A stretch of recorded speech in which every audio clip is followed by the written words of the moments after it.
Hello दोस्तों, आप सभी का एक बार फिर से न्यूज़ 27 में बहुत बहुत। मुर्शिदाबाद में डर, कितने हिंदू बेघर, चलिए पूरी जानकारी नए वक्फ कानून के खिलाफ मुर्शिदाबाद में भड़की हिंसा में 3 लोगों की मौत पर सियासत शुरू हो गई। पश्चिम बंगाल की पुलिस इन मौतों की जांच करने की बात कह रही है। इस बीच ममता बनर्जी की सरकार के मंत्री सिद्दीकुल्ला चौधरी ने मुर्शिदाबाद हिंसा में हुई मौतों को लेकर बड़ा दावा कर दिया है।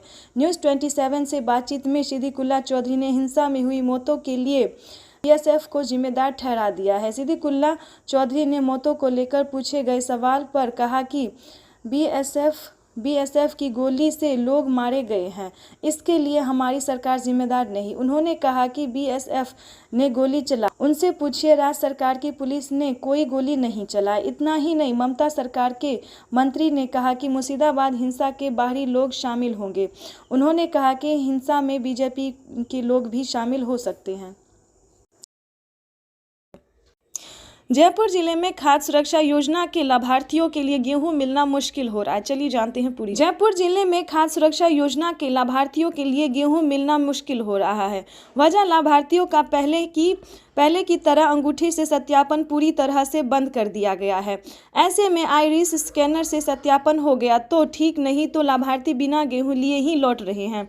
इससे परेशान आमेर क्षेत्र के लाभार्थी अपने राशन कार्ड तक लौटाने के लिए राशन की दुकान पर पहुंच गए हैं। राशन डीलर्स ने कहा कि सत्यापन में आ रही दिक्कतों के कारण प्रतिदिन 30 से 40 क्विंटल की जगह महज 15 से 20 क्विंटल गेहूं का ही वितरण हो पा रहा है। वहीं पे बताते हैं राजस्थान वेदर के बारे में। मौसम अपडेट, पश्चिम विक्षोभ का प्रभाव 12 अप्रैल तक बना रहेगा, जिसके बाद मौसम साफ होने की संभावना है, लेकिन 14 अप्रैल से गर्मी का असर फिर से बढ़ने की उम्मीद है। राजस्थान के प्रसिद्ध जिन माता मंदिर में पुजारियों से हुई मारपीट के बाद आज से यहां के अनिश्चित काल के लिए बंद कर दिया गया है। नागौर में 2 टेलरों में हुई भीषण भिड़ंत के बाद वे आग का गोला बन गए। इसमें एक चालक जिंदा जल गया। जोधपुर शहर 2 चूड़ी कारखानों में आग लग जाने से वहां हड़कंप मच गया।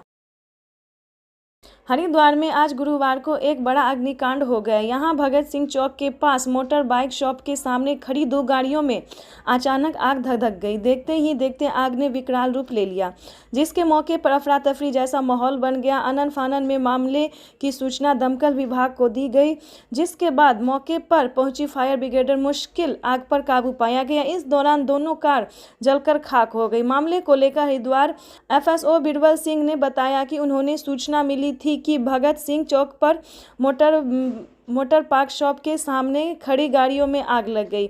इसके बाद फायर यूनिट तत्काल घटनास्थल पहुंची और आग को बुझाया और साथ ही आग को फैलने से भी रोका। फिलहाल आग लगने का कारणों का पता चल गया है।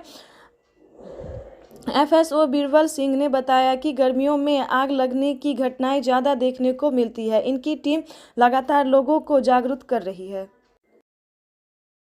बंगाल में हिंसा पर लगेगा ब्रेक, केंद्र ने भेजी बीएसपी की 5 कंपनियां। हाई कोर्ट बोला आंख नहीं मूंद सकते। चलिए जानते हैं पूरी जानकारी।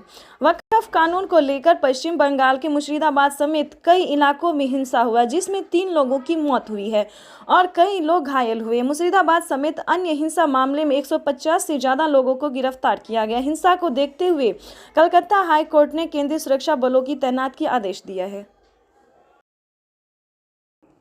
वहीं पे खबर महाराष्ट्र से है।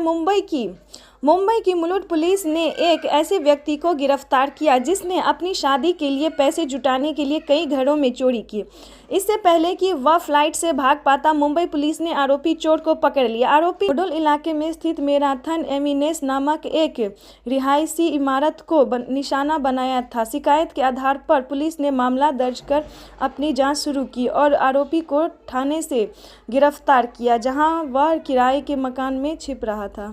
गिरफ्तार के बाद पुलिस ने उसके पास से 14 लाख की कीमत का 28 तोला सोना और 1.50 लाख रुपए कीमत के 2 किलो चांदी के आभूषण बरामद किए। पुलिस के अनुसार राजभर की शादी तय हो चुकी थी और उसे खर्च के लिए पैसों की जरूरत थी।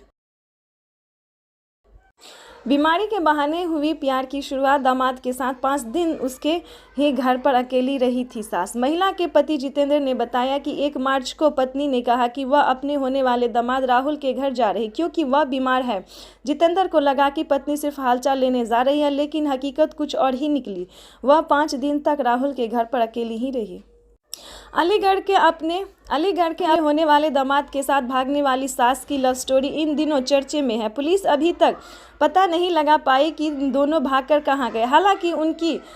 हालांकि उनकी लास्ट लोकेशन उत्तराखंड के रुद्ररूप के पास मिली थी। इस बीच भागने वाली महिला के पति जितेंद्र ने कई अन्य बातें बताई जिसे सुनकर पुलिस भी चौंक गए।